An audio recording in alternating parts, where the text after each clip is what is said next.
Hola a todos, ¿cómo están? Bienvenidos a los que se están conectando. Estamos iniciando nuestra transmisión de historias reales de agilidad, Make It Real. Esto quiere decir que vamos a tener una historia o vamos a tener la continuación de la historia que nos hizo Ahmed Sidki la semana pasada para hacerla realidad. Los pasos que debemos dar para hacer esta historia realidad y qué tenemos que aprender y qué tenemos que hacer.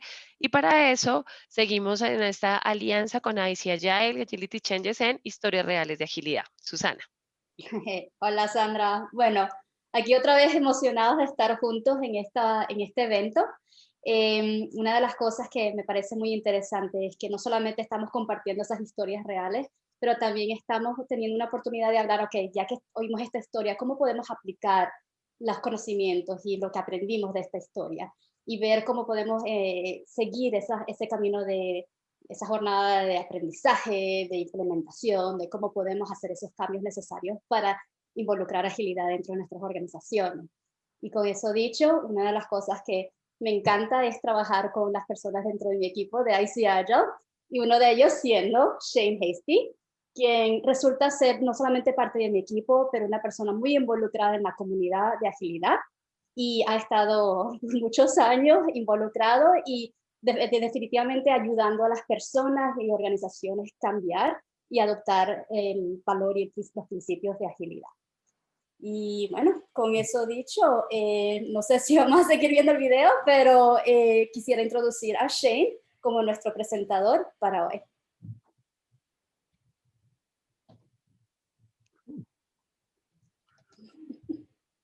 All right.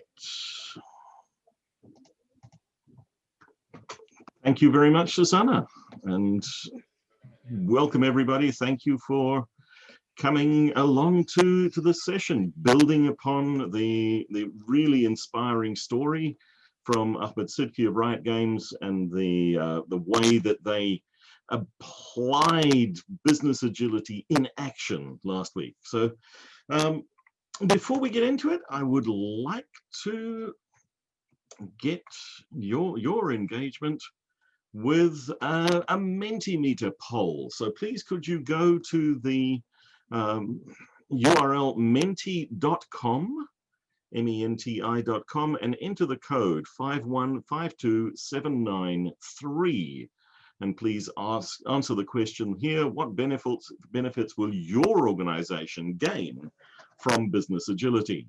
And I'll switch over and we can see that word cloud appear as it happens.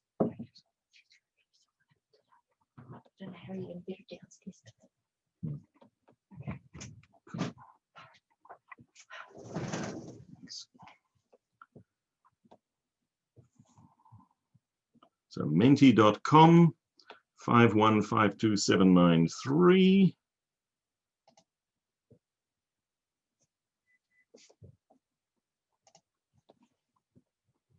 And please type in your answers.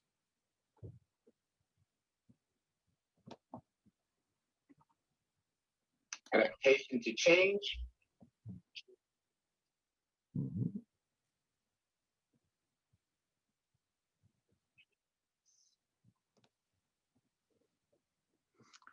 We've got 38 people on the call, and there we're starting to see the words.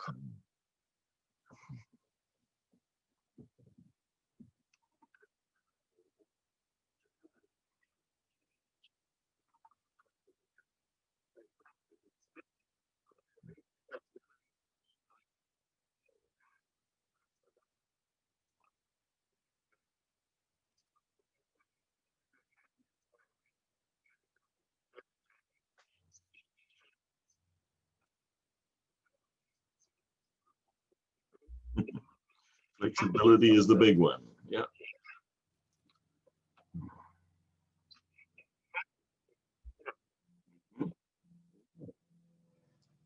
So we have flexibility and happiness. Cool.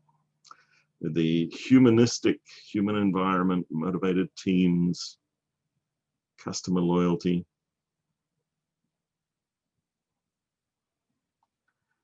So And we'll leave that up, and you're welcome to add items to it as we go. We'll come back to it later on, and we've also got another poll towards the end. But these are things. What's good to see is that there's obviously some thought gone into. Okay, where do we want to go with this? So thank you for that. Just a little bit of an agenda. We'll explore the current state, and then we'll talk about a roadmap. We're going to again, build on Ahmed's metaphor of the muscle groups, and we'll pull out the muscle groups that your organization needs to have and to build in order to holistically become an agile business. And we'll look at the elements of leadership, enterprise coaching, and operating with agility, and then we'll move into open question and answer. But the current state.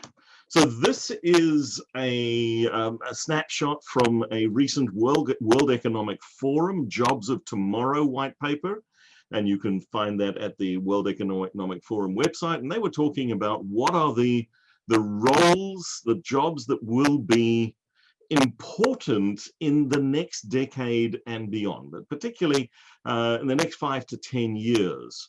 And if you look at these all, or most of them, have something to do with high technology products and a lot about agility, that product ownership, the coach, the scrum master, and then product analyst, quality assurance, software quality assurance, being focused on building quality products.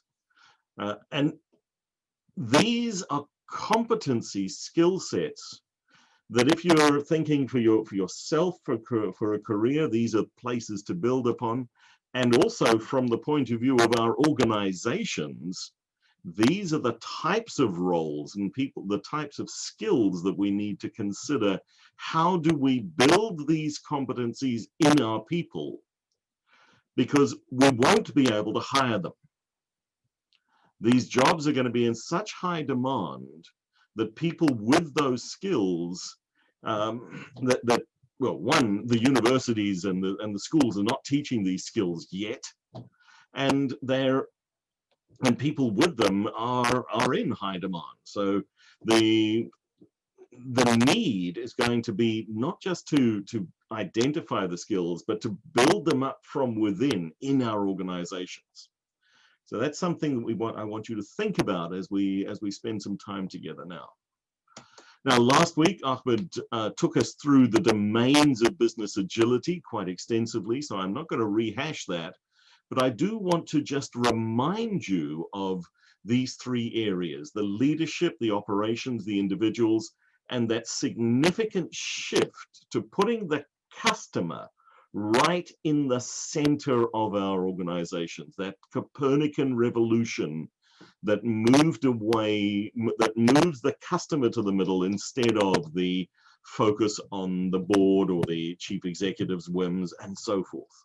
Because these are the things that need to happen. These are again, the competencies our organizations need to build in order to become agile in every way of working.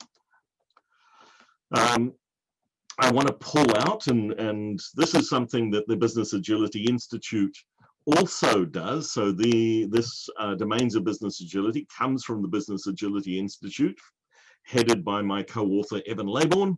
And one of the things that they do quite frequently, or once a year, is they publish the Business Agility Report. What is the state of business agility around the world at the moment? And you can download this report from the Business Agility Institute, businessagility.institute. But I'll just touch on a couple of the highlights. Things that, first of all, the benefits that organizations are getting from. So these are measured benefits that organizations can point to and say, since we have adopted an agile business approach, this is what we are seeing. The collaboration, communication, better ways of working, definitely happening. Commercial benefits in terms of speed to market and customer satisfaction, and also profitability. the workforce benefits in terms of motivation and employee satisfaction. And given when this survey was taken, which was in the first 3 to 4 months of this year, one of the things that highlighted in the responses was having an agile business approach was enabled businesses to adapt more effectively to the COVID-19 disruption that was happening around them. And this truly is an exemplar of why business agility is necessary in today's world. That ability to adapt and respond. And the organizations who are coping the best through these disruptive, turbulent times are the ones who have an underlying, who have built those agility muscles that we spoke about. So what are the significant benefits that organizations get? Collaboration and communication, better ways of working, speed to market, customer satisfaction.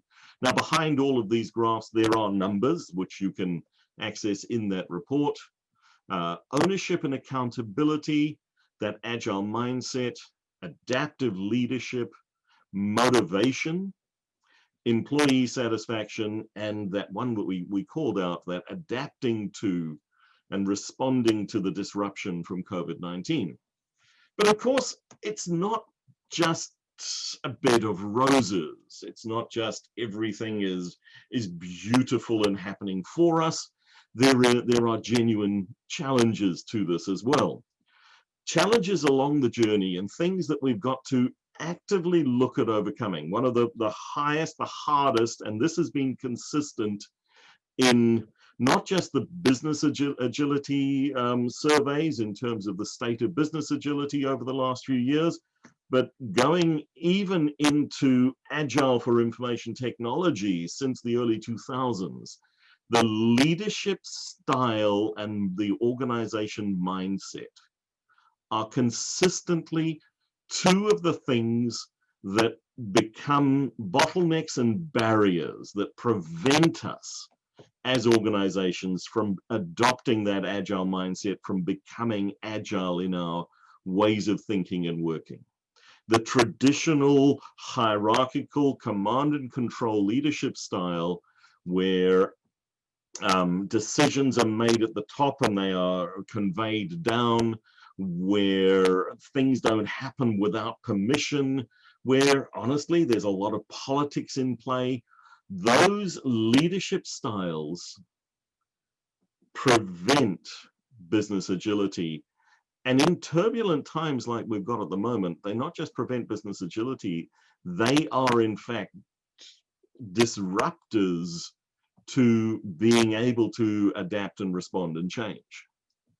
The other things that are in the way, that lack of an agile mindset, that mindset being your set of attitudes and responses when thinking about an aspect. So whether it's a mindset towards work, whether it's a mindset towards exercise, it's that agility, it's the growth mindset that is so needed in our organizations and in our people. The silos of responsibility and behavior the results typically in those bureaucratic political organizations. Breaking silos, the need for sponsorship at the most executive and senior level, organization culture, the lack of vision, the management attitudes, the lack of alignment, the funding models. We'll explore some of these as we go further, and just the fundamental capacity of our organization to do stuff. Do our people have the skills to work effectively in this new way?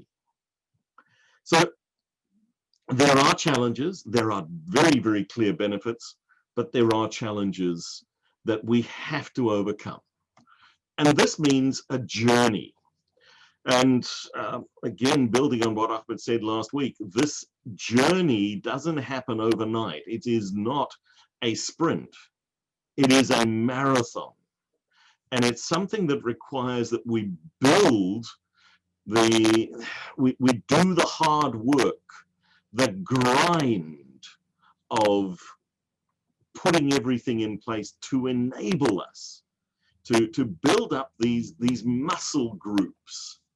And I borrowed this slide from Ahmed, the muscle groups within our organization, just like the athlete needs to understand that they can't just do weights, they have to do all of the different types of exercise that exercise different muscle groups.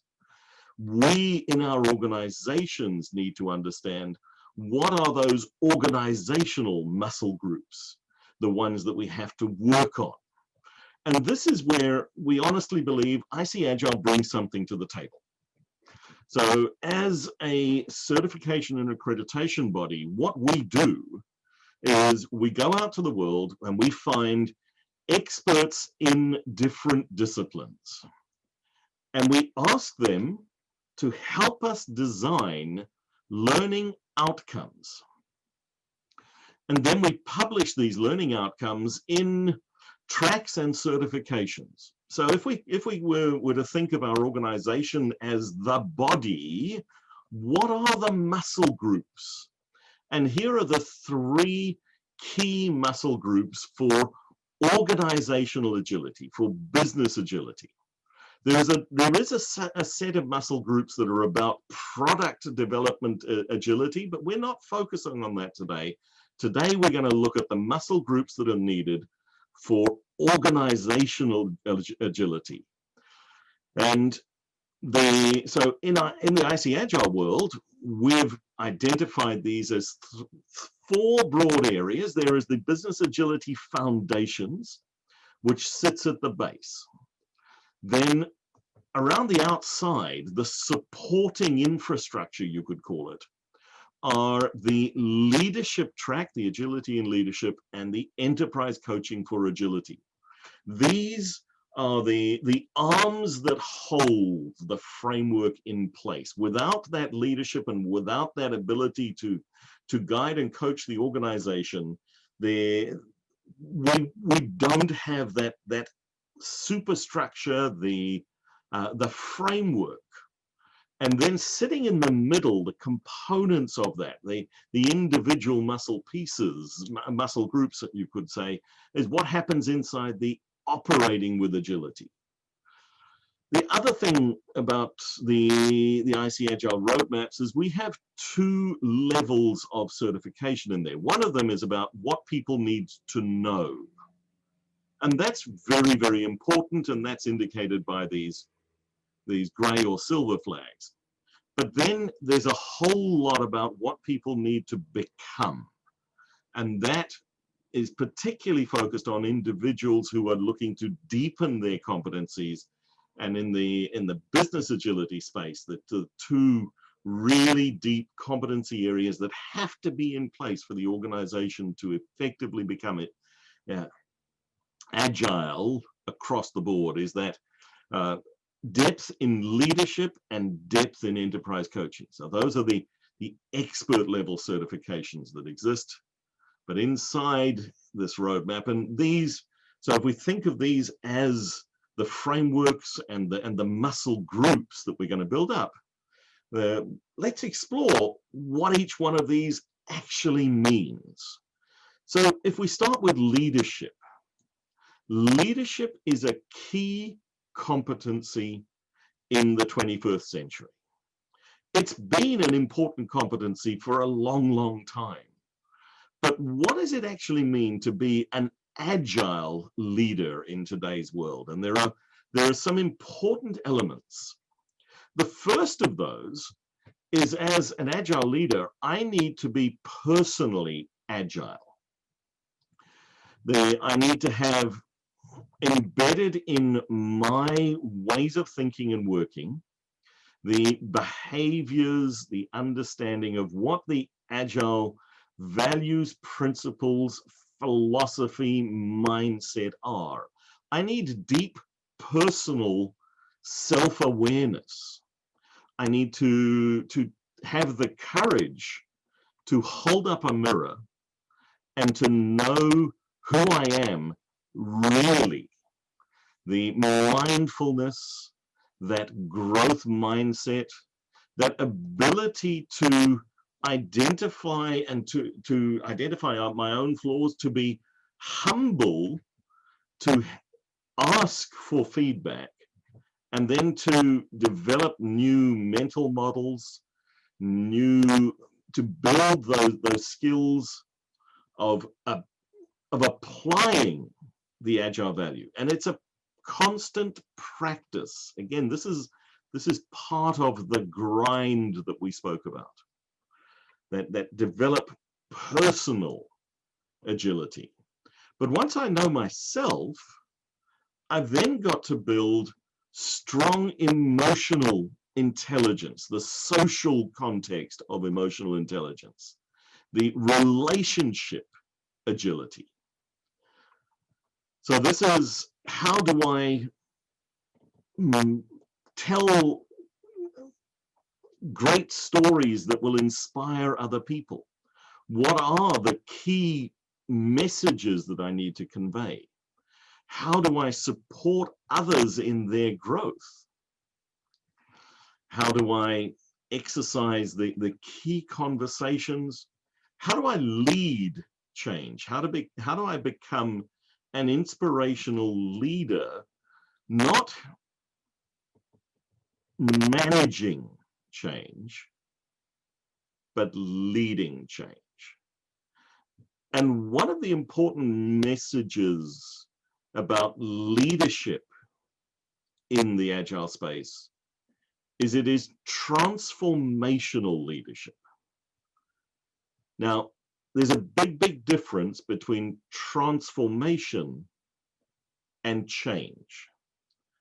We see the constant talking about managing change. We cannot manage change. We lead people on a transformational journey. And that journey, of course, is unique to every individual. Transformation happens deep at the DNA level. So when we talk about the most common metaphor for transformation that we often see is the caterpillar becoming a butterfly. It's that deeper change. It's also that risky a change. It is hard. I'm sure that for the caterpillar, it is extremely uncomfortable. Their whole DNA changes. The being dissolves and reassembles. And if I'm going to lead people through this sort of transformation, I need to have the deep self-awareness to transform myself as part of this journey. And change is always reversible. I can revert back to old habits. Transformation is irreversible. Once we have transformed, going back to the old ways is suicidal, because people who have transformed will go on, will leave, because that transformation is effective. And this brings us to leading and developing people. The third competency of an agile leader is to develop people as individuals and as teams. People development is fundamental to enabling business agility in your organization. It's being an example of a culture of learning. It's creating the space where your people, the people in your teams and organization, are comfortable to learn, where making mistakes are okay, where as a leader, I'm the example. I develop myself, I become that role model for continuous development. And I'm looking not to massage my own ego, but to build the people around me. The common term is servant leadership, is about developing others, not focusing on self. It's understanding that my people need resources made available so that they can grow, whether that resource is time, whether it's money, whether it's just the opportunity to interact with others. It's understanding the personal motivation of every person in my team, and then linking the work and the growth opportunities to that. And it's co-creating those growth and development plans to support my people as they become better. And it's celebrating when they surpass me. If I can create an environment where everybody in my team is better than me, then we have a much better, more effective organization. It's knowing the factors that build and promote team development. It's creating an environment of psychological safety. It's setting people and teams up for success. And it's also leveraging diversity, honoring diverse experiences, knowledge, and background, and celebrating that, utilizing that to become a competitive advantage for our organization, but also to become a wonderful humanistic place to work. So as a leader in that leadership track, it's know myself, it's support, inspire transformational change, and then develop teams and individuals. So that's the one, the part of the framework that has to be in place. The other arm of this framework is the enterprise coaching.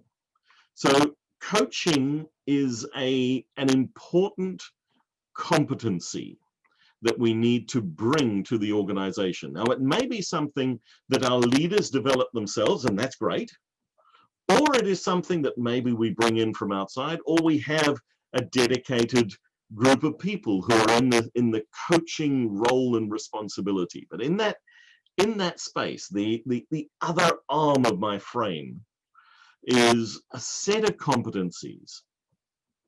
And one of the most important elements of that is the ethical behavior. And this quote, it's on the side of a building in Atlanta, USA.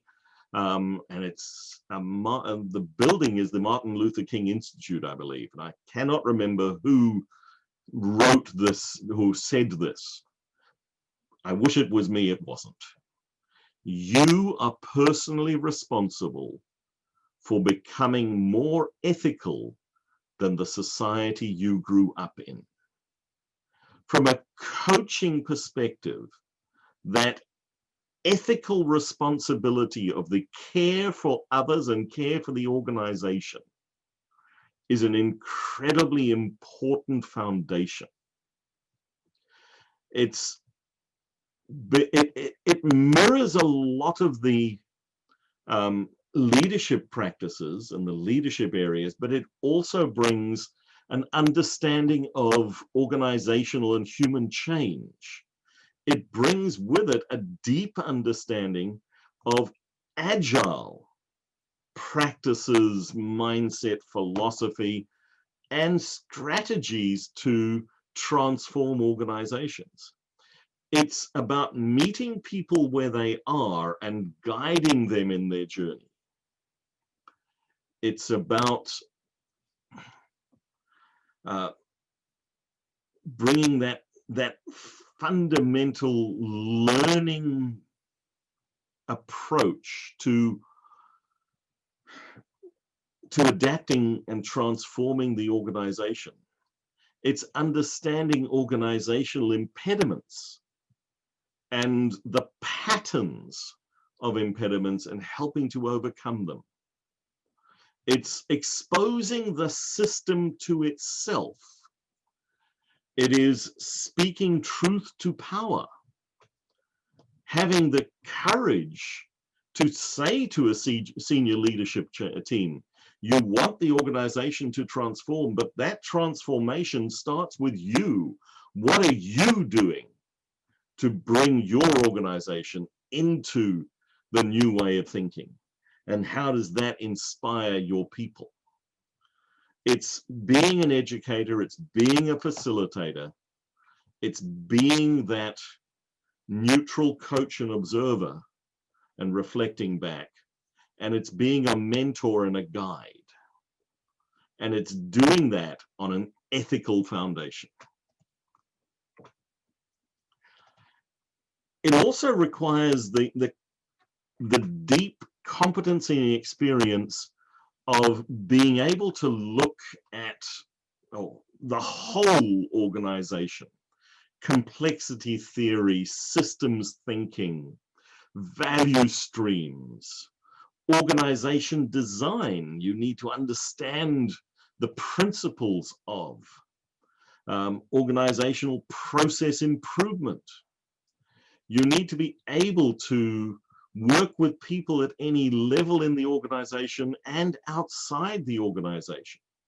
You need to be culturally aware and to use techniques like nudging to gently move, because you don't change culture overnight, but gentle nudges move us forward.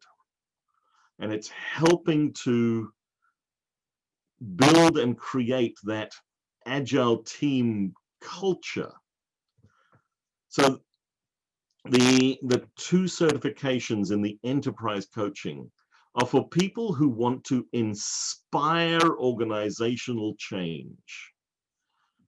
At the leadership level, the certifications there are about people who want to lead the organization down the change path. As the enterprise coach, you're not leading, you're inspiring, you're standing back, and other people will be the ones who are recognized. But that framework needs to be in place. And if we have that framework, then we can fill in the middle with the operating with agility, the fundamental changes needed in the operating model for your organization. The first one of those is adaptive strategy. Your strategy itself is not something that is built once a year and revisited once every 3 years, or built once every 5 years, revisited every year, and this is where we are going. Strategy is adaptive, responsive, customer-centric, cohesive. It adapts to the context. And it brings all of the areas of the organization together. So the business model, the products that we have, the brands, the marketing, the sales, the technological capacity to support that, the people and the ways of working. We wrap all of these things around this adaptive strategy, or we wrap adaptive strategy around all of these individual areas, and we ensure that we have that ongoing alignment and the ability to change direction where needed, to know when to stay the course, when to refine, and when to pivot. Are we going in the right direction? Is it a small continuous improvement, or do we need fundamental shifts in strategies and approaches at any point? And again, organizations with an adaptive strategy are the ones who have coped best in the disruption that we find ourselves surrounded by at the moment. It also means that we have to have different approaches to managing the work in the organization, and the concept of the lean portfolio management, the strategic thinking. And one of the biggest elements of lean portfolio management is, how do we run organizational level experiments that will rapidly give us feedback that we can learn from, that will influence the strategy and will be guided by the strategy? And how do we have the courage to know when to stop, when to say no to a new idea? And what are the funding models? What are the different decision-making tools and techniques that enable innovation, keep the blast radius of failure small, create opportunities for experimentation, and manage that portfolio as an investment model and as a risk management approach, adapting and responding to our organization's changes as they are happening, and to the changes in the world around us as they are happening. And this means our organizations themselves have to become fundamentally adaptive. So the concept of adaptive organization design, moving from project-based work to value stream-based work, thinking about the different techniques such as the Bossa Nova, the Beyond Budgeting, Open Space, Sociocracy, and Agile, a wonderful book. Structures such as holacracy and sociocracy, different organizational models that break the hierarchy but still ensure that there is deep feedback. The fundamental design of our businesses has to change and has to become malleable. If we look at all of the modern business structures, the sociocracy, holacracy, Laloux's frameworks around reinventing organizations, the value stream approach that Evan and I put in our book about no projects, these are all elements that we're saying, yes, we have a current structure. This structure is okay for what it's needed for right now. As the pressures on the organization and the needs around us and within the organization change, the structure itself is evolutionary and adaptive.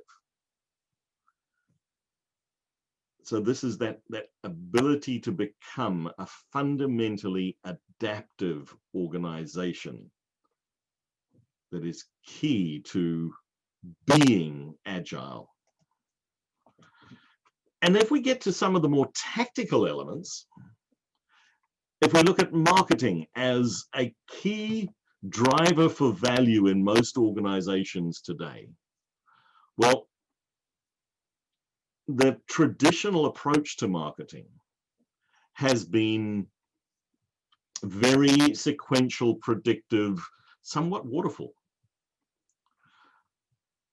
Today, if we're in a product environment where we are releasing new product to the market every couple of weeks, or more frequently if you're in the high-tech DevOps space, if your marketing plans take 6 to 9 months to implement, then you're constantly missing the market. How do we make marketing itself adaptive and responsive? And this is not, how do I run Scrum in a marketing team? This is, what is the philosophy of agile marketing, that agility, that mindset of adaptive planning, cross-functional teams, short work cycles, experimentation, learning and pivoting, and adapting and responding constantly. So these phrases, adapt, respond, learn, these are the things that underlie the mindset in marketing and in finance. Finance with an agile mindset is different.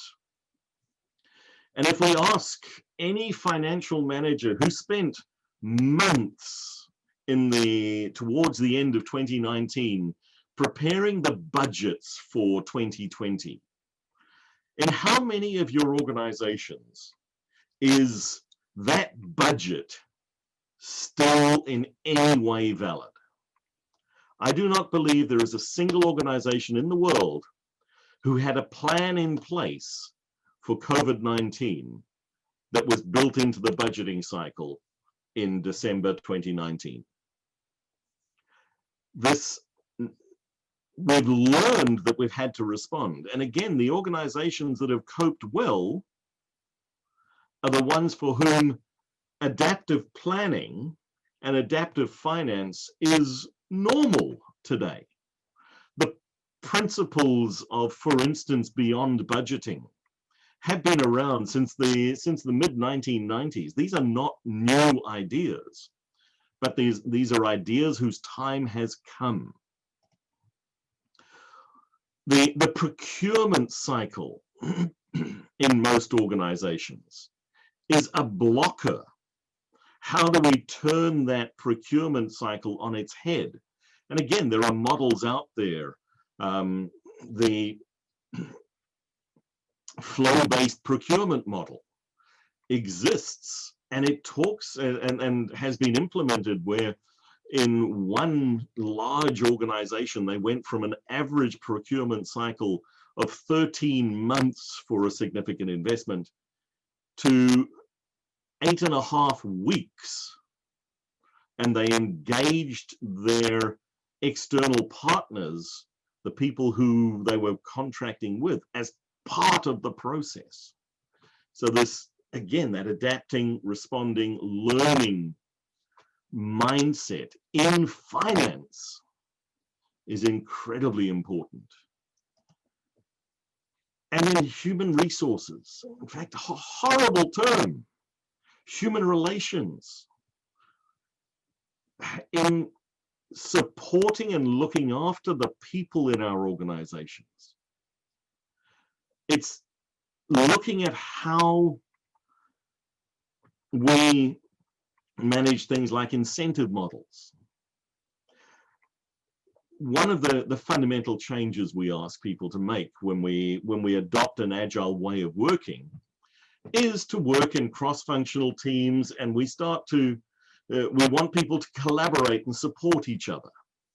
But in most organizations, we have a budget, a bonus model that says, I'm going to compare you against each other, and the person who, quote unquote, does the best will get the biggest bonus. So I'm not incentivized to help my colleagues. I'm incentivized to be the individual hero. But then we come along and we say, well, we're going to adopt an agile way of working. And please, will you from now on support your colleagues and be collaborative, but we're not going to change the bonus model.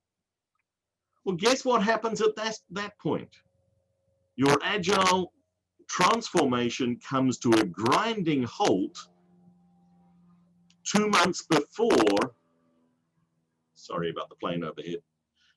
Your agile transformation comes to a grinding halt 2 months before the stack the stack ranking bonus conversations start happening in the organization. We need to fundamentally shift. We also need to look at how we help people manage their own career growth. We move from career ladders to career mosaics, where you can build the pattern that you want, that is going to be of interest to you. We can break those rigid hierarchical structures. We look at incentive models. We look at how we build learning in. We look at how we recruit. We look at the competencies that we want of the people in the organization. You know, we've known for a long time the importance of employing for culture and training for skills. Well, now we make that real. We do revisit the motivators, and how do we incentivize people, and how do we apply this agile way of thinking, an agile way of working, and as the HR organization, how do we enable that agile mindset in the whole of the organization around us, that we become part of it. And again, this is not running Scrum in an HR team. This is breaking the paradigm of traditional HR into business agility and agile HR. And product management.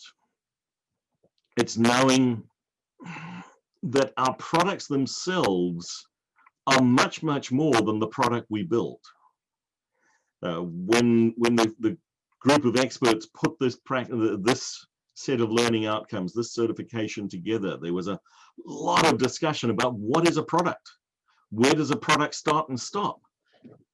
If we think of the products that we most interact with today very often, they're not physical things. They might be called services.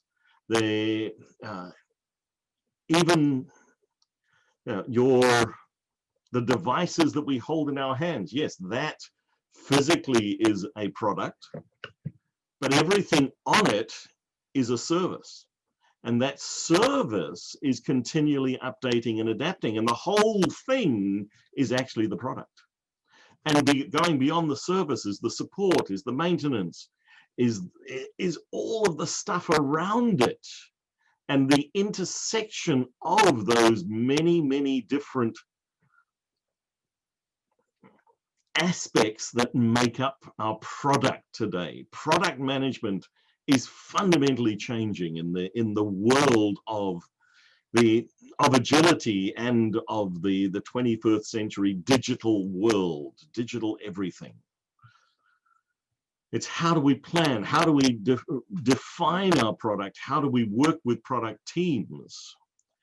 How do we kill products as needed? Product is different. So thinking back, those are the muscle groups. And again, drawing from what Ahmed said last week, this is a grind. It's driven by identity. It requires that persistent effort.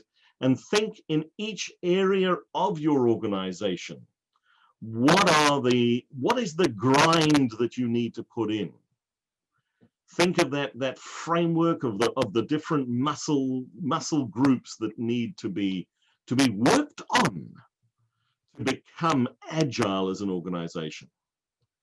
And there are no shortcuts. It's hard work. It's deliberate practice. It's not something that you can buy from outside. You can't go to the Agile store and say, come in and implement Agile for us. It's something that as an organization we need to do. And considering the competencies that are going to be needed in the world today, it's something we have to grow from within. We may be able to bring some people from outside, but our goal is to grow from within so that the organization has this agility embedded in its DNA. I hope this has given you some food for thought and things to think about. And then to respond to that, to get that, I'd like you to take a couple of moments and put some responses in. Go back to that Mentimeter poll, please. What changes can you make? So I'll just move to there we are. So please, and this is not, don't know, this one won't be a word cloud, but it's going to come up please type your answers in and we'll see what comes up. So the same code, 51 52 79 3. If you're still there, it should have changed the screen for you. What changes can you make in the next week to move one step? What's your first step on this pathway?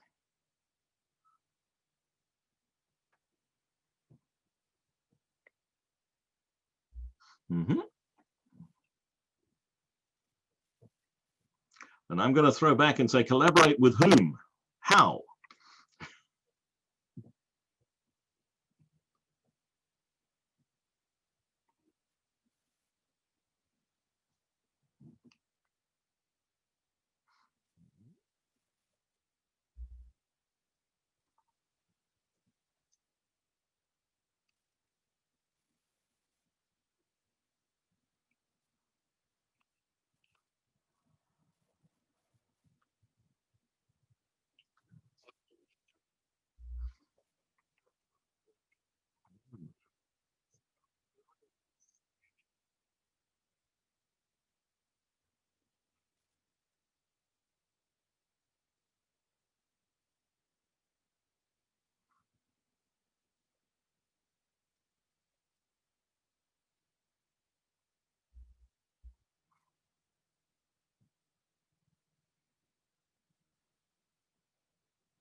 Well, I'll leave that one up there for a little while longer.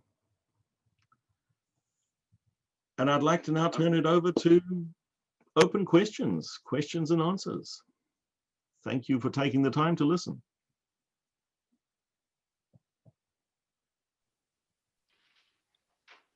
Bueno, muchas gracias, Shane, por este recorrido en agilidad organizacional, muy importante para poder empezar a entender, ok, ¿cómo hago? No solamente ilusionarnos e inspirarnos con estas historias de agilidad, sino tener unos caminos de ejecución que no sé qué tan claros o no puedan ser, pero sí es un camino y podemos iniciar. Y para que sean más claros, los invitamos a hacer todas sus preguntas en el canal de preguntas y respuestas. Es mucho más fácil para nosotros poder hacer el seguimiento allí. Entonces se encuentran en la parte inferior del Zoom los dos globos con el espacio para preguntas y respuestas. Nosotros haremos las preguntas en español, no se preocupen. Cristian nos contribuirá para hacerle la traducción en un excelente inglés a Shane y que él quede con claridad de cada una de las preguntas. Entonces, ok, Shane, ya tenemos 4 preguntas, entonces vamos a iniciar con ellas. Ok, nos pregunta Adriana Navas. Diseñar modelos ágiles para equipos de finanzas es todo un reto. ¿Por dónde deberíamos iniciar? ¿Qué nos recomiendas?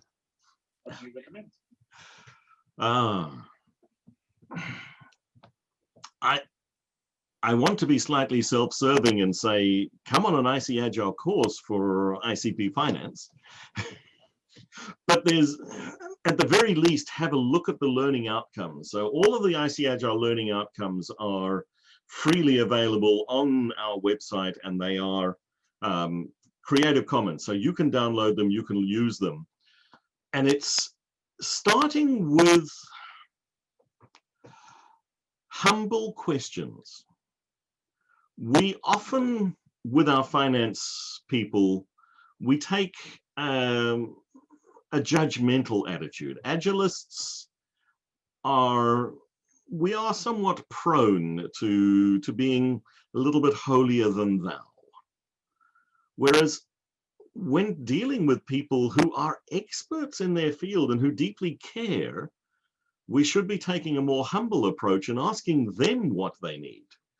If we take a Kaizen philosophy, it's about meeting people where they are and adapting one small piece at a time. So from a finance perspective, what is the most painful bottleneck? What is the hardest thing that they're struggling with in this VUCA world? Well, okay, what's the small thing we can do? And there are models such as the good work of the Beyond Budgeting Institute that will definitely provide some help and guidance there. And yeah, I would refer you to the IC Agile learning roadmaps and the learning outcomes that are freely published. Does that help? Gracias, Shane. Buenísimo. Mira, al comienzo de esta presentación tuvimos esa nube de palabras que tenían diferentes temas alrededor de qué es lo que representa agilidad en el negocio. Y una de las que vino bien fuerte es el tema de felicidad. Y Adriana Navas pregunta, ¿cómo evaluar que los planes de conocimiento y capacitación ágil están siendo efectivos? Y específicamente está preguntando medición distinta al Net Promoter Score de employee, de la gente de la organización. There are other metrics out there. ENPS is one, but there also, from the happiness perspective, there is in fact a model for employee happiness metrics. And I would point you again to the Business Agility Institute, because at the Institute, there are a lot of examples of different metrics that can be used.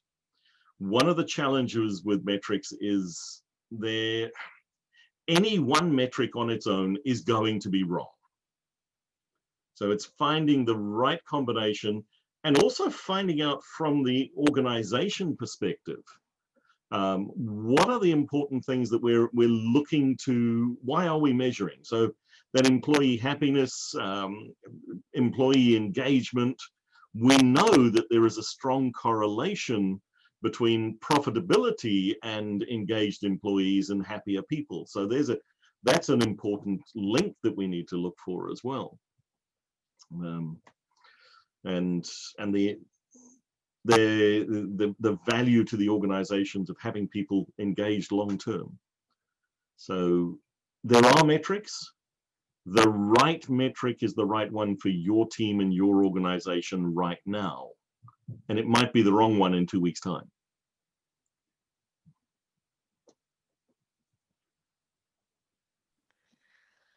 Totalmente. Adaptación y adaptación, estar muy presentes en esas adaptaciones será una de las claves. Cuando hablaste de agility en HR, Richard nos estableció una pregunta. Y es si conoces o si tienes algunos ejemplos del uso de Scrum en los departamentos de gestión humana. Si es parte de lo que se recomienda y si tienes algún material o libro que puedas recomendar. There are a number of organizations that have adopted agile approaches. Again, the Business Agility Institute has got many case studies. A book, the book Agile People by Pierre-Marie Torin is one of the seminal works in that space. Don't get bogged down in a framework. Scrum might be right for some parts of an HR department, but Kanban might be a better approach, or Discipline Agile, or one of the others. Don't go to the framework, go to the need, and then look at what framework would be most appropriate. And the nature of a lot of HR work is it is much more responsive than predictive. So something with an iterative cycle might not necessarily be the best approach. It could be a more flow-based approach, might be more appropriate. But from a book point of view, the book is called Agile People, and it's by Pia Maria Toren that I would recommend as a good starting point. And again, I'll refer you to the IC Agile Learning Outcomes as well.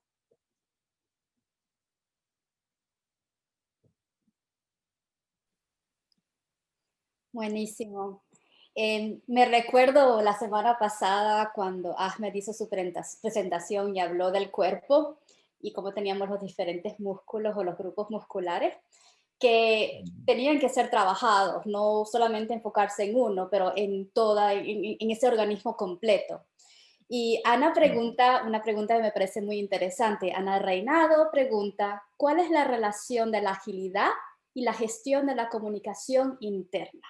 O sea, que esos grupos hablen con ellos mismos y con otros. Should be tightly coupled. Because internal communication, if the organization is busy transforming into an agile way of working, a large part of that messaging will come through those communication folks. So they should be a deep part of the team. Communication is so important. And communicating in ways that people will listen, hear, understand, and engage.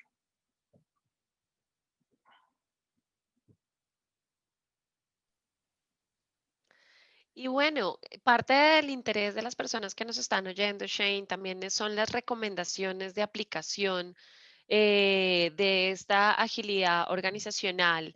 Entonces, una de las recomendaciones que nos pide Verónica Castillo es cómo hacer el engagement del equipo de liderazgo, de ese equipo, de ese primer nivel que hemos hablado y en todas las historias que escuchamos siempre son parte estratégica de la transformación o del journey de agilidad. ¿Qué nos recomiendas para hacer ese engagement? First and foremost, understand what their fears, concerns, and issues are. And then meet them and look at, okay, what are the things that an agile approach is going to help adopt? What are the things that keep your leaders up at night and worry them? And then what can we use in the agile lexicon and in the agile environment that is going to help that? So people engagement is something that a lot of senior leaders are terrified of because they know the value of their people and they lose people. So what can we do to engage our people? What can I give the leaders that is going to be something they can use to then ensure that people are more engaged? It's meeting people where they are at. And this is where the enterprise coaching competency is really powerful. That right-hand side of the framework, working with the leaders, leading the leaders very often to bring them to that starting point, and then helping the leaders build that. And then we have the two arms of my framework. I hope that helps. But meet people where they are at. Buenísimo. Chris Guamán pregunta, ¿cuál es tu recomendación para agilizar los procesos que dependen de un organismo de control muy rígido? Y eso lo vemos mucho en esas organizaciones que tienen muchas regulaciones y es un problema difícil que hemos visto poder embarcar en jornadas de agilidad, pero de una manera un poquito más ajustada.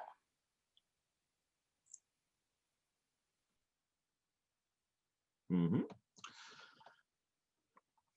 Again, go back to first principles.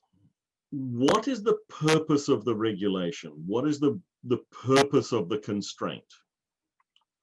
And then look at how can we apply that with an agile mindset. In my own experience, we had a conversation. This is in an IT implementation, but we were looking at banking organization in the Treasury Department, one of the most heavily regulated areas in the banking industry. And the first conversation was we could not use an agile approach in doing the work for these teams because we've got all of these regulations we have to follow, and we have to have all of this audit and all of this proof and so on and so on and so on. And we said, okay, let's examine this. And we actually got them to bring the external and internal auditors into the conversation with us. We sat down, we had a workshop, and we went back to first principles. What are the things that they're concerned about? Why do the regulations exist? What is the intent and the letter of the regulation? And then we looked at the process we were going to use and said, how can we build into the process the ongoing and continuous compliance with this regulation and with these different regulations? And it turned out that once we'd looked at the whole thing, so we spread it out, we opened it up, we looked at the overall process, we looked at where the control points needed to be. It ended up that in a 2-week Scrum sprint cycle, there was 2 hours of additional effort that needed to be put in every 2 weeks to ensure that the compliance artifact were also built incrementally. And we actually got a recommendation from the external auditors saying that using this approach was better than the old approach because problems with non-compliance would be exposed earlier. It didn't wait for an audit to happen. It would automatically be exposed through the process we were using. So switching and respecting the need for compliance and for those controls, and then adapting to see, okay, what do we need to do to our process to make this compliance continuous rather than a once at the end of a cycle. Does that make sense?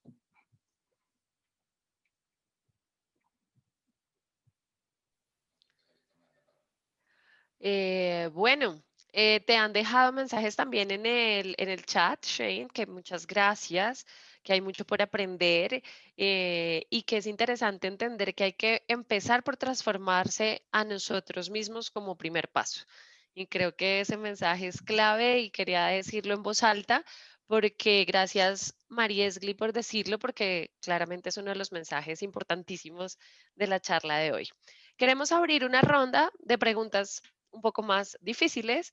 Vamos a darle el paso también a José Andrés de Agility Changes para que esté aquí con nosotros haciendo preguntas a Shane. Y mientras tanto, ustedes también anímense todavía. Tenemos algunas preguntas en el panel. No se preocupen que aún tenemos tiempo para responderlas, pero vamos a generar un espacio de conversación, ¿vale? Entonces, José, adelante. Hola, hola, hola a todos. No los había saludado. Muchas gracias por estar hoy acá. Shane, esta parte es importante y hace rato no la hacíamos porque normalmente no nos da el tiempo y es preguntas difíciles. Entonces, cool. algo que sobre todo en nuestra experiencia nos sorprendió con IC Agile, que es que finalmente hablar de agilidad se vuelve en una ruta de desarrollo.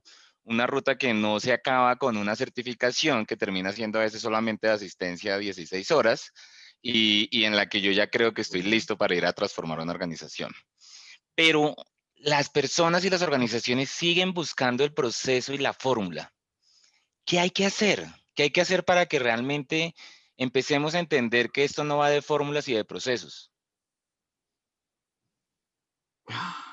Oh, yeah. It's that same message of and the metaphor of building muscles and the grind is so important. Yeah, the number of people who attend a 2-day training course and now I'm an expert. No, you're not. You know just enough to be dangerous. There is a model of learning called the Dunning-Kruger effect. And the point in time when a person thinks they has the highest confidence in their knowledge about a topic is the point in time where they've learned just a little bit. And in some versions of this Dunning-Kruger model, it is referred to as the peak of Mount Stupid. That is the point in time where you have the highest confidence, but the beginning of knowledge. Wisdom comes as we learn, actually, there's so much I don't know in this field or in this area. So, yeah. This is why in the IC Agile world, we have the 2 levels of certification. We have the knowledge-based certification, which is just that. It is knowledge of a topic. If your certification is prefixed with ICP, you're an IC Agile certified professional. The instructor in that class has asserted to the world that you have learned something about this topic. Not that you have any competency in it whatsoever. The ICE, the IC Agile Certified Expert, is a competency-based certification that requires multiple years of practice in the discipline, and you prove to a group of your peers that you can do the work. It's hard. The failure rates are high. I have achieved the ICE in Agile coaching, and I failed the first time through after 4 years of experience as a professional coach. So that's one of the things, is understand that difference between knowledge and competency. And then, and this we ask of instructors in our classes to point out to people that they are at the beginning of a learning journey, that they've got to build up those muscles, and that building muscles takes time, and it's grind and it's slog. It doesn't just happen overnight. Does that help?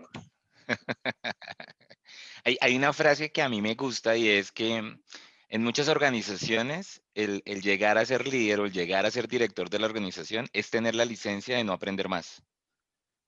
Y eso sí que hoy es nocivo para una organización. Bueno, segunda pregunta difícil. Todos en redes sociales, todos en la publicidad parecen iguales. Entonces hay muchas escuelas, ahora ya está de moda, todos ofrecen básicamente certificación en 12 horas de, ya puedes hacer Scrum, ya puedes hacer Kanban, ya puedes ser HR, ya puedes ser Agile Coach en 24 horas también es posible, encuentran. Pero supón que yo no sé nada de agilidad. ¿Cómo hago para escoger una formación correctamente? ¿Qué debería tener en cuenta?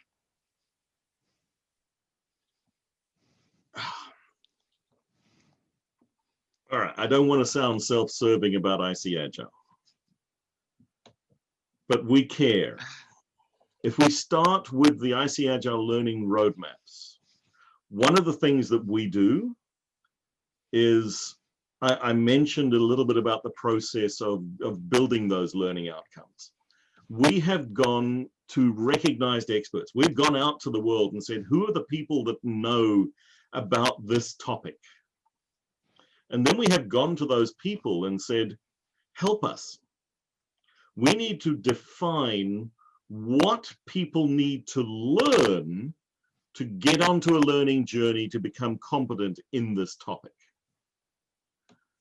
So that's the first 2 steps. We then publish those learning outcomes, and we make them freely available to the whole world. They're on the IC Agile website. Anyone can download them and use them.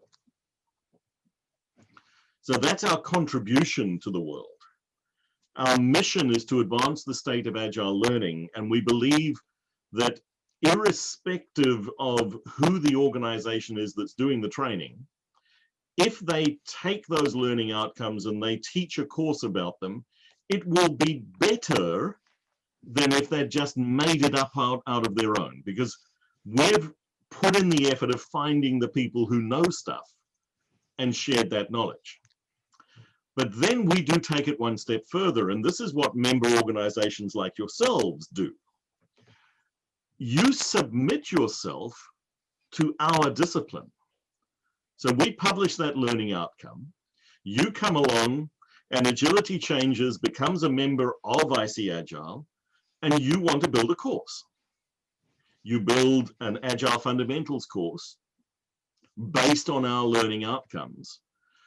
You then submit that course to us, and we assess it. We assess, does it meet the learning outcomes? Is the content right? Does it meet the learning outcomes?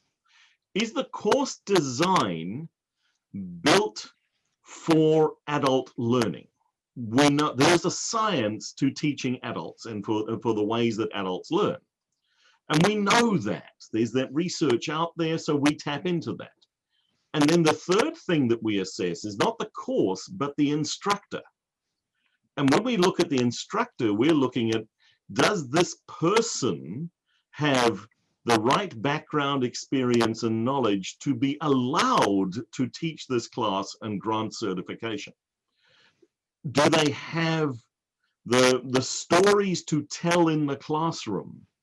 That it's not, oh no, the book says it's, when I did it, this is what worked and this is what didn't work. So by becoming a member of IC Agile and putting yourselves under that discipline, we are endorsing the training course, and we're saying that that course has been assessed for content, design, and the instructors know their stuff. And every IC Agile member organization has gone through this process. So for somebody looking to buy training or spend their money on going on a training course, you don't have to come to an IC Agile course. Of course, we want you to. But what I would ask you to do is to make sure that the learning outcomes for the course that you are looking at are credible and solid, and that they've come from a credible source. It's not just something that somebody down the street made up, but that the source of that content is solid. That the instructors have got real experience, and that the course is designed for adult learning. And if you take an IC Agile accredited course, that's the guarantee we're giving you. Algo que yo les quería mostrar a todos con base en lo que está diciendo Shane es, voy a compartir mi pantalla en este momento, porque creo que sí es una buena respuesta, y es entrar, por ejemplo, a Business Agility, a la parte de IC Agile, a la página, entrar a Business Agility, por ejemplo, entrar a la ruta de ellos, y sin tomar ningún curso, sin decir que tiene que ser IC Agile, poderse bajar finalmente los objetivos de aprendizaje de la temática que tú quieras que están acá. Y a mí, en particular, antes inclusive de nosotros de vincularnos a IC Agile, algo que nos encantó es esto. Esto a ustedes les da la respuesta de qué áreas de conocimiento tienen que tener, qué cosas son importantes. Inclusive, a veces, cuando uno recorre esto, ya sabe de qué temáticas profundizar, qué libros leer, o cuando usted mira la portada y ve las personas que construyeron finalmente este tipo de contenido, va a encontrar personas que han escrito y van a encontrar personas que son referentes en agilidad, y ahí empieza su búsqueda. A mí esto que está diciendo Shane me da mucha tranquilidad, no lo había visto hasta hoy que lo dice, y es esto. Realmente entrar y que esto sea un tema importante del conocimiento, porque hoy lo que dice Shane es cierto. cualquiera en una esquina monta el curso. Cualquiera en una esquina dice que pone una liguilla, un budget básicamente y dice que está certificando en esto. Pero el daño que hace a nivel organizacional, las cosas que finalmente se hacen mal o que finalmente quedan mal implementadas es bien nocivo para la organización y sobre todo para los resultados que espera lograr la organización. Entonces, eso quería un poco como enfatizar en eso. Y listo, no sé, yo no tengo más preguntas. Seguimos con las que están ahí. Ah, Susana, mire, Susana tiene Voy una. a añadir algo porque es muy importante en base a lo que acabas de decir, José Andrés. Una de las cosas que me apasiona más es el hecho de comunidad ayudando a la comunidad. Y siempre ese ha sido el moto de Agile. Nosotros no estamos construyendo esto pensando que sabemos todo lo que se necesita incluir en estos objetivos de aprendizaje. Eso es un esfuerzo colaborativo con personas que tienen conocimiento, experiencia, competencias necesarias para ayudar en esa colaboración. Y es una jornada increíble para personas como Shane, que son parte de nuestro equipo de aprendizaje. Yo de vez en cuando estoy celosa, pues yo no me reúno con esa gente, pero ellos sí. Y es increíble las conversaciones que pasan cuando están construyendo estos objetivos de aprendizaje. O también, algo importante decir, que estos objetivos de aprendizaje siempre están siendo revisados. Entonces no es que este es el objetivo del set de objetivos de aprendizaje y allá está. No, estamos siempre acudiendo a lo que dice la comunidad y estas personas que practican la disciplina para ver cómo estamos ayudando a adaptar en base a todo lo que está cambiando en el mundo. Entonces siempre es importante saber que no es solamente una oportunidad, pero varias oportunidades para seguir trayendo esas experiencias ricas en aprendizaje para nuestra comunidad. De acuerdo, de acuerdo. Total. Bueno, ya. Vuelvo ahorita con más preguntas difíciles. Bueno, gracias. Bueno, pero eso está súper interesante y los invitamos a consultar esta información. Les estamos dejando en nuestras redes sociales en el panel del chat, de modo tal que, por ejemplo, en el canal de YouTube de Easy Agile encuentran gran parte de esas conversaciones de las que Susana nos está hablando. Unas discusiones súper interesantes en inglés, pero tienen en el canal de YouTube la opción de traducirlo, los subtítulos en español. Nosotros por eso, como parte de una asociación miembro o una empresa miembro de ICI Agile, estamos haciendo este trabajo de traer la traducción simultánea para que este conocimiento llegue en nuestra lengua de origen a cada uno de nosotros y sea más asequible y podamos estar mucho más cercanos a ella. Entonces, por eso también lo tenemos. Vamos a seguir porque están todavía algunas preguntas en el panel.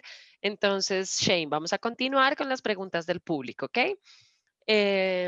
Jonathan Mata nos pregunta, ¿cómo ves tú que se pueda trasladar el conocimiento del coaching ontológico al coaching agile? ¿Cómo se puede hacer uso? ¿Cómo se puede trasladar este conocimiento? Oh. So one of the best frameworks for understanding what Agile coaching is the model from the Agile Coaching Institute that Lisa Atkins put into her book, Coaching Agile Teams. And that model looks at a number of different competencies that are needed for Agile coaching. It's sometimes called an X-wing. At the top is the dimension of Agile skills and practice. And that is something that the neutral professional coach doesn't necessarily need. But if we start, we have to have a deep understanding of the Agile values, principles, ways of thinking, ways of being, ways of working, and the intent behind all of the Agile practices. Then there are four broad competency areas. Two of them are content neutral and two of them are content positive. The two content neutral is coaching and facilitating. If I take a stance of the ontological professional coach, what I'm doing is I'm holding up the mirror to my coachee, whether that coachee is an organization, a team, a human system of some sort, or an individual. And I'm asking powerful questions with the premise that the coachee has the answer for themselves. So that's what professional coaching is about. The other stance that an agile coach needs to be able to step into with a neutral perspective is that of facilitator. So I can be a neutral coach, I can be a neutral facilitator, facilitating a group activity. So I'm there supporting a team when they're doing their iteration planning event, for instance, or a retrospective. Then on the other side is the two elements where I actually do bring a perspective. So I'm not neutral, I have a deliberate stance. The one of those is as a teacher. As an agile coach, there will be times when I need to step into the stance of teacher and teach teams and individuals new competencies. Because it's no good being the neutral coach if this person truly does not know how to prioritize a backlog. They've never done that before. Well, okay, I can step into the stance of teacher and I can teach them about story slicing and present them with some different models for prioritization. And I can do that to an individual or I can do it with a team. That's the one stance. And then the other content bias stance that I bring is that of mentor. And as a mentor, I'm bringing my own experience, and I'm saying, well, this is not about teaching you how to do it. It's saying, you know how to do it, but here is some advice that I have based on, I tried this, that worked, and this didn't. It's up to you whether that is valuable advice. So those are the four stances of coaching. Then they build on that knowledge of a deep knowledge of the agile practices, principles, values, and so forth. And then we have depth areas of, and in the model from the Agile Coaching Institute, they talk about the transformation agility, business agility, and technical agility. And as an agile coach, you need to have deep skills in one of those areas. I used to be in the technical space. My background was an IT programmer. I haven't written code in anger in 11 years. So I wouldn't call myself a deep technical coach today. I can have technical conversations, but I would not be the right person to coach a team into adopting DevOps in IT, for instance. But where I do have deep skills is in that business space. I have worked in product management, product ownership, with organizations, in organizations across many different products. And I've got that deep business transformation experience or product transformation experience. So if you're looking for somebody to guide a transformation of a product management team or a business analysis team, I'm going to be the right person to support them. I don't have deep organizational transformation experience. I have worked as part of many different agile transformations, but I've not led that at the corporate level, at the executive level. So while I've got some depth in there, I might not always be the right person for that. But if you're talking about that business space, that's where I'm deep. I have the IC Agile expert in product ownership as well, because I've got that depth of competency. So as a coach, I need to have that breadth across all of those domains, and I need to have the self-awareness to know when to step in and when to step out, and which mode to work in at any point in time. Am I bringing the neutral coach, or am I bringing the advising mentor for the teacher or the facilitator?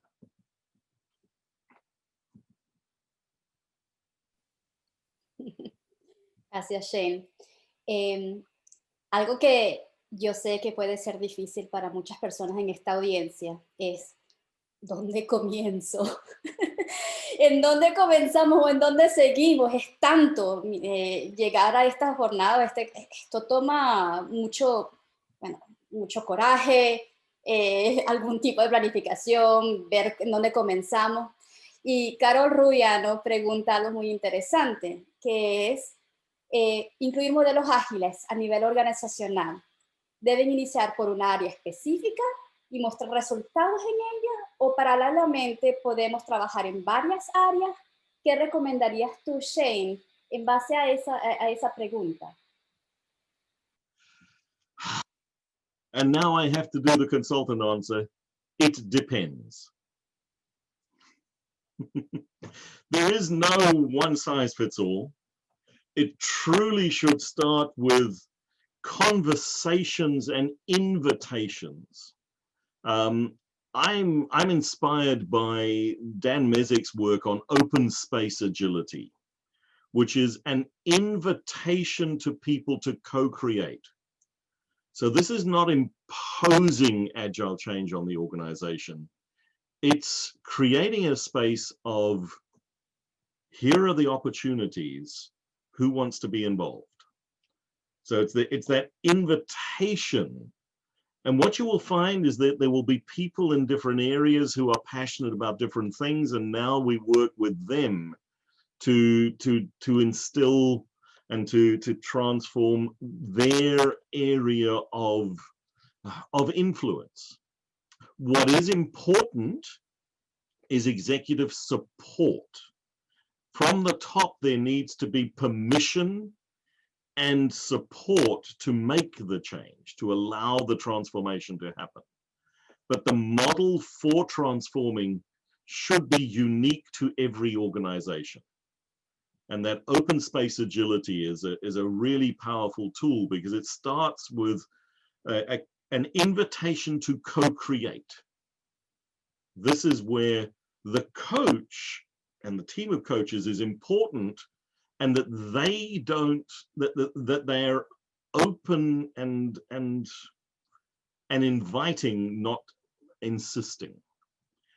And it's a model that not many organizations of the consulting firms, it's one that not many of them use. You often see okay, well, we're going to implement, I don't know, Spotify or grab your framework. No.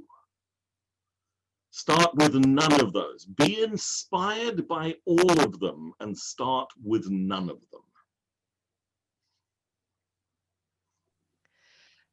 Me encanta esto que está pasando y esta conversación, y cuando dice inspírese en todos y no se quede con ninguno, me parece muy importante el que entendamos que el depende será la respuesta más común a muchas de las preguntas que tengamos en por dónde iniciar o cómo hacerlo. Y esto hace mucho clic con una pregunta que nos hace Ángela de la Hoz, y es: ¿cómo debería estar compuesta una descripción de cargo para identificar el perfil de un funcionario que aporte a la agilidad? Entonces, es cómo hacemos ese cambio para que las personas sepan que dentro de su perfil está el aporte a la agilidad y organizacional. ¿Qué nos dirías tú, Shane? Here I would point you to probably Pia Maria's book, Agile People, because in there she has some good examples. Also, I would point you to the Business Agility Institute. There's some good stuff in there as well in terms of how to define some of those role situations and role boundaries. I don't have at the top of my head, because it comes down to having that conversation about what are the outcomes for this role. Why does the role exist? And then what, again, the invitation. The job description should be an invitation to a collaborative conversation. José Andrés, te están quitando el puesto de preguntas difíciles. Sí. Así es. Buenísimo. Aquí hay una pregunta que posiblemente la voy a responder yo, si está bien con Shane. La pregunta es de Pablo Sarelli. Y específicamente pregunta si en algún momento estará disponible la pista completa de Agile Coaching en habla hispana para poder aspirar a ser un experto en Agile Coaching. Y en qué caso, si están disponibles y cuándo estimamos que estarán disponibles. Ahora, Pablo, todo depende, desafortunadamente, porque nosotros estas jornadas las estamos capacitando con nuestras organizaciones miembros. Yo tengo mucha razón de querer hacer más en el mundo hispano, por siendo latinoamericana, pero también hay muchas oportunidades para ayudar a traer estos aprendizajes dentro de Latinoamérica y en el mundo hispano. Ahora, ahorita en estos momentos no tenemos a alguna organización miembro lista para poder ofrecer la jornada completa para el parte de experticia, pero sí tenemos ya varias organizaciones miembros que han acreditado los cursos de ATF, que es Agile Team Facilitation, y el curso de Agile Coaching. Entonces, ICP ATF y ICP ACC. Y esos cursos los están ofreciendo ahorita en español. Ahora, tengo esperanza que a finales del año que viene tengamos por lo menos una organización miembro de habla hispana que pueda ofrecer la jornada completa con un programa acreditado que ofrece el certificado de experticia. Esas son buenas noticias, muy buenas noticias. Esperamos que pronto en esta jornada tengamos más personas que pues que faciliten la penetración en Latinoamérica de este conocimiento que es tan importante. Claramente el lenguaje nos dificulta, pero yo los invito desde mi propio recorrido en no quedarnos con la limitante. De seguro hay un conocimiento muy valioso y sí puede estar en inglés, pero hoy también todo el entorno está dado para que logremos encontrar las herramientas para procesar ese conocimiento y quedarnos con él. Así que de verdad que los invito a hacer este recorrido porque es supremamente valioso. Los descubrimientos son geniales cuando logras entender que la agilidad empieza por ti mismo, por ejemplo, que no requieres de grandes estructuras o grandes proyectos de transformación para hablar de que estás haciendo agilidad, sino que puedes empezar por tu grupo de trabajo, puedes empezar mañana mismo a incorporarlo, a hacer más visible tu trabajo, a hacer más transparente. Hay tantas oportunidades de experimentar con agilidad que realmente es muy valioso que cada uno de nosotros vaya buscando ese camino.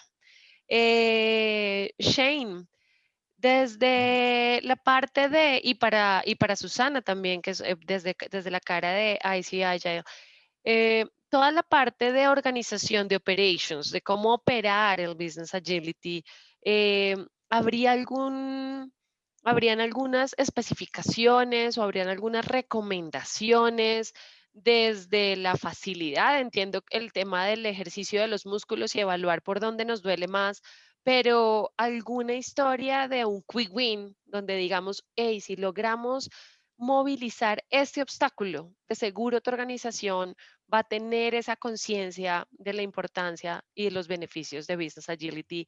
¿Cuál sería ustedes para los dos? ¿Cuál diría Shane y cuál diría Susana? ¿Cuál sería ese quick win desde Operations para lograr movilizar la empresa hacia Business Agility? It may not be a quick win, but it should be easy. It will be culturally hard for many organizations, but the most significant change you can move that will move an organization towards a collaborative agile culture is to change the bonus and reward system, to move away from the stack rank individual bonus to collaborative team bonuses. Team-based rewards will result in collaborative team-based behaviors. And when you get collaborative team-based behaviors, you get better outcomes, irrespective of what model they are working under.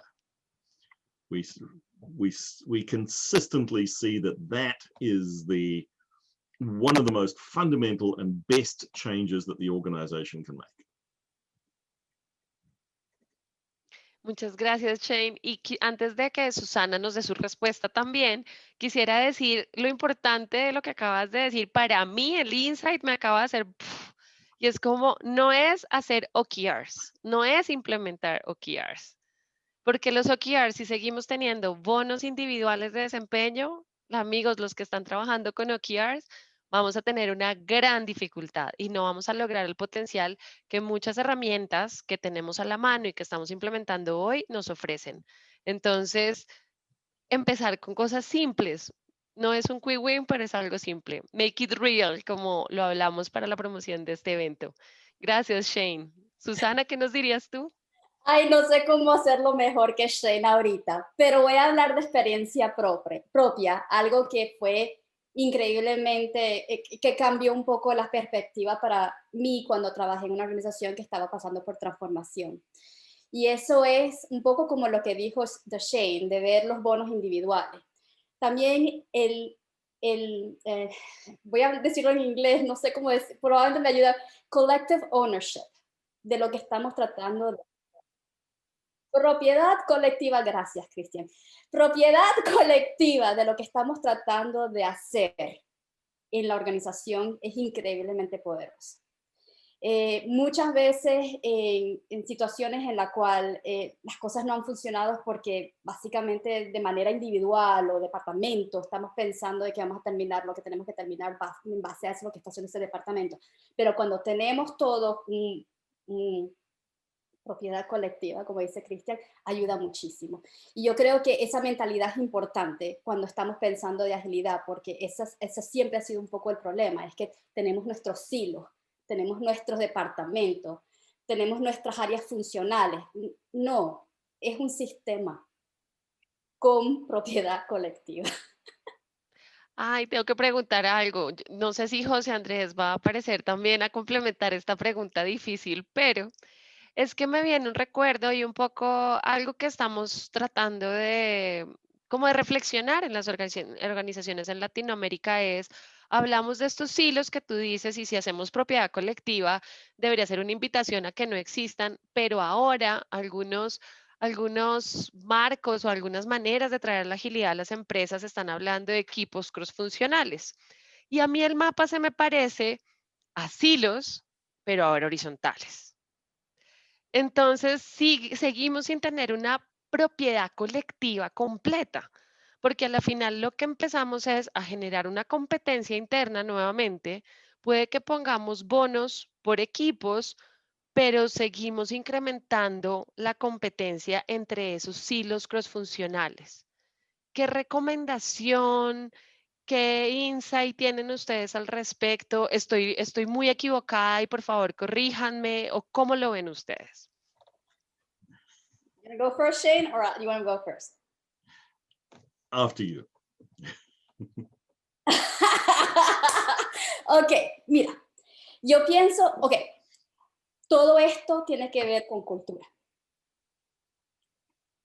Para mí eso es el bottom line, es cultural.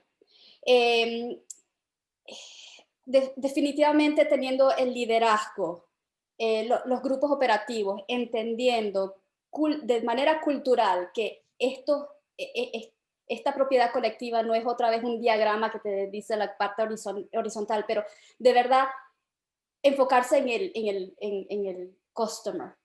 No sé cómo decirlo en español como customer. Ahora me enredo. El cliente.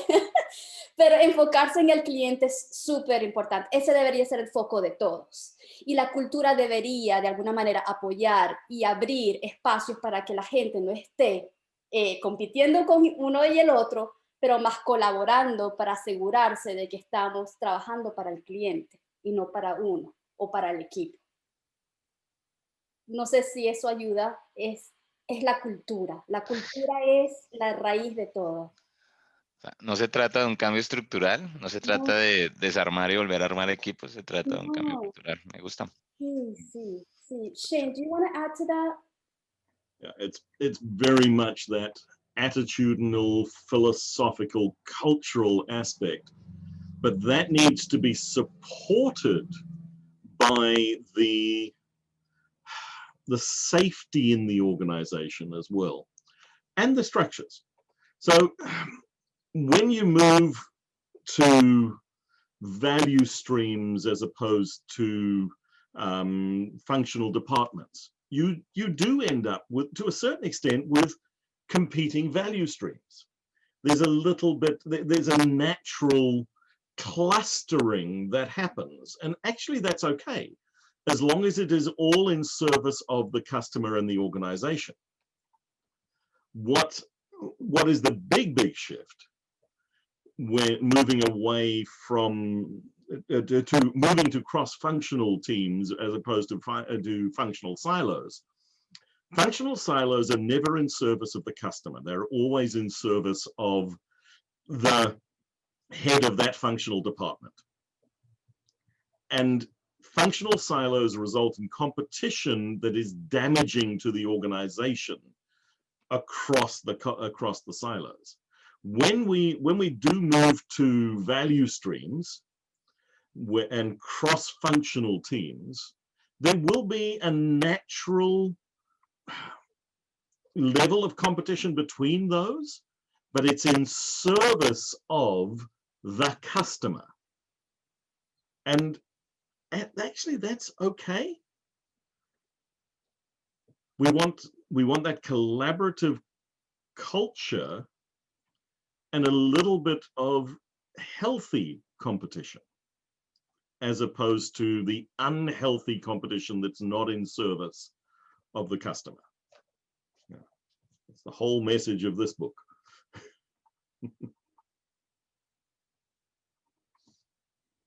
Y me hizo hacer responder la pregunta.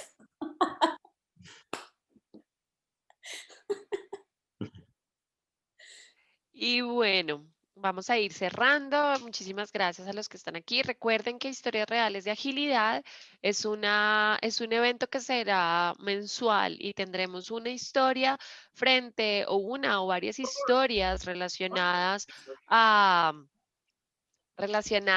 a ejemplos de implementaciones o de experimentos exitosos de agilidad en las organizaciones, complementado por el cómo llevarlo a cabo, como lo hemos vivido hoy con Shane. Así que estén atentos a nuestras redes sociales para que conozcan las fechas y los links de contacto para nuestro próximo evento.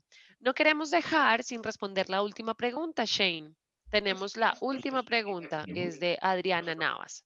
Y nos dice, cuando hablamos de salud, los médicos nos recomiendan la medicina preventiva.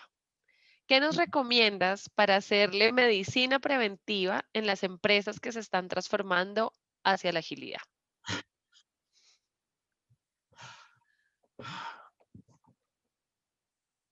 Constantly listening and adapting to feedback. You know where you want to go. The journey is going to change. Be comfortable that the journey itself is going to adapt, and the destination may shift as well. But that constant learning, listening. So the feedback there, again, that invitation, not imposition of change.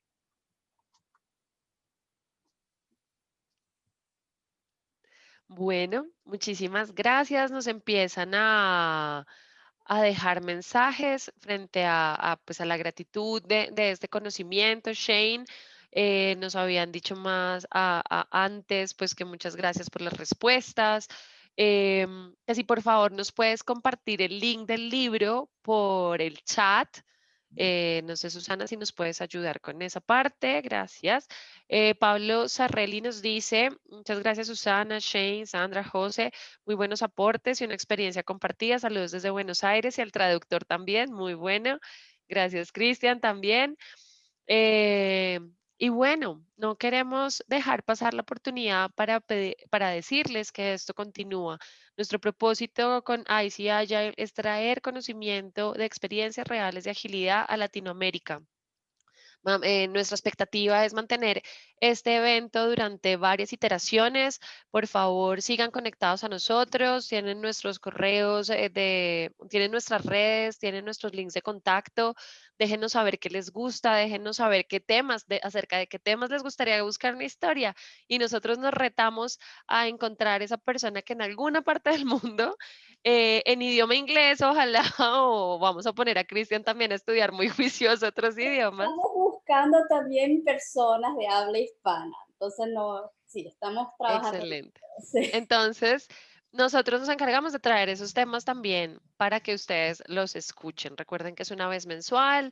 Déjenos saber su feedback, su retroalimentación, como bien lo decía Shane en la última pregunta, es importante. Y estoy hablando mucho y José y Susana también quieren hablar. Así que adelante, chicos.